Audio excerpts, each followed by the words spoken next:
Hello, welcome back to my review of the long-awaited second season of the 3%, the Brazilian Netflix show. It was a long wait, definitely over a year. I don't recall exactly how long it took Netflix to get the second season up, but I'm finally happy to say that it is up. This is a minor spoiler review, okay, so that if you haven't seen the show, I will do my best to minimize the spoilers, so that it's a warning. So if you don't want to hear any kind of spoiler, you might not want to watch this until after you finish the 10 episodes. There's 10 episodes. Unlike the first season, where I think it was smart for the show to not show you anything of the island. Everything was contained basically in the test area for the most part, except for the very end of season 1. I think the second season give you kind of a glimpse. I would say a glimpse, but half and half, where you see part of the island. Half the show is devoted to what's going on at the island, and the other half back on the inland.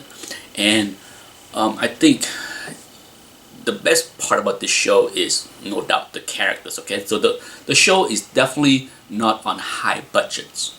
Okay, there is a lot of things that I and many other people, I'm sure, can complain about, as far as the production value of the show could be higher, could be more glitz and glam and more fancy stuff. Sure, there is never, you can never have enough of all that stuff, but is that important?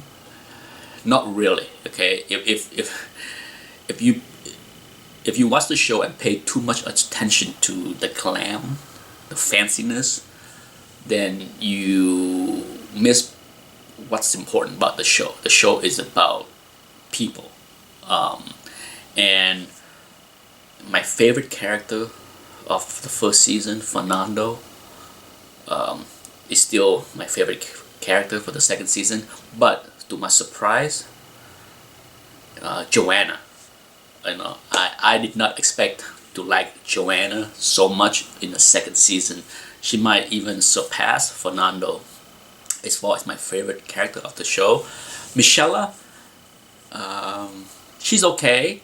Her character fairly complex as far as what they try. The goal of Fernando and Joanna is pretty clear. As far as Michela, wow, there's a couple twists and turns that I didn't know where she's going. Okay, I didn't know who she's, what's her final ultimate goal was. Was she with the cause or not? By the end, it will be very clear of what Joanna or Michela ultimate game plan is, but you almost have to wait to the very end, and this is where the spoilers part of the review is. In many ways, I wish there is more, as far as, I don't think there's going to be a season 3 based on what I saw.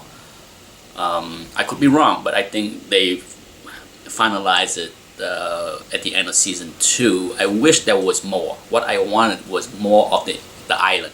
I think we got a glimpse of the life and what's going on, but I wanted more. Okay, if there was any complaint on my part, it was like I wish there was more of the island, what's going on there.